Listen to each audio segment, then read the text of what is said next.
समुद्र की गहराइयों में बहुत सारे राज छुपे हैं। उनमें से एक द फ्लाइंग डचमैन के बारे में आज हम लोग बात करेंगे। कहानी शुरू होती है लगभग 17th सेंचुरी की। वो टाइम के जहाज़ जो लकड़ी के बने होते थे। बहुत सारे शिपिंग कंपनीज ने ओवरसीज बिजनेस में ज़्यादा इंटरेस्ट दिखा रहे थे। उनमें से एक डच ईस्ट इंडिया कंपनी था जो अपने गोल्डन एरा में था। उस वक्त डच लोगों का बहुत दबदबा था ओशंस में। अगर इनके फ्लीट का एक अंदाज़ा लगाया जाए तो full England, France, Spain, Portugal and Germany मिलाकर जितने भी वेसल होते थे, इनके अकेले के पास उससे ज़्यादा शिप्स थे। इनके शिप्स साइज़ में, स्टेल्थ में, स्पीड में, ऑलमोस्ट हर चीज़ में आगे ही थे। इनके फ्लीट में से एक शिप जो उस वक्त एम्स्टर्डम के बंदरगाह में था, जिसके in charge captain Heinrich van der Deccan थे। शाम हो चुकी थी, हल्की सी हवा चल रही थी और समुंदर पूरा शांत था। एज यूजल शिप में सामान लोड हो गया।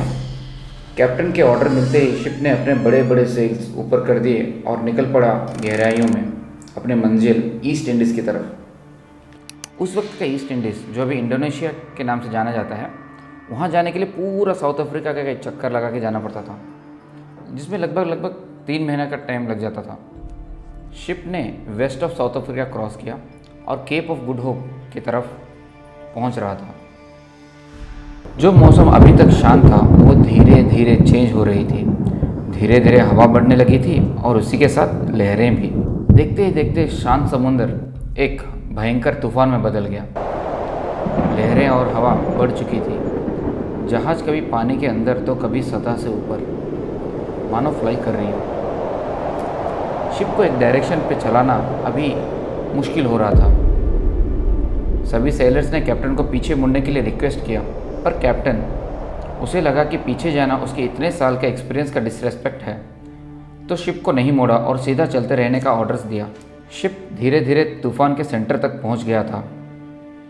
जहाज़ का पूरा सामान गिर रहा था, सेल फट रहे थे और शिप कंट्रोल में नहीं था। सभी सेलर चिल्ला रहे थे और थोड़ी देर में एक बहुत बड़ी लहर आई, तकरीबन 30 फीट का, और पूरा शिप को 2 टुकड़ों में तोड़ दिया।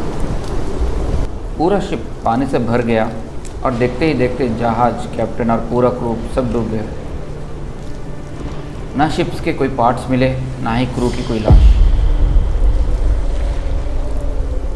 सब कुछ समुद्र की गहराइयों में एक राज सा बन गया।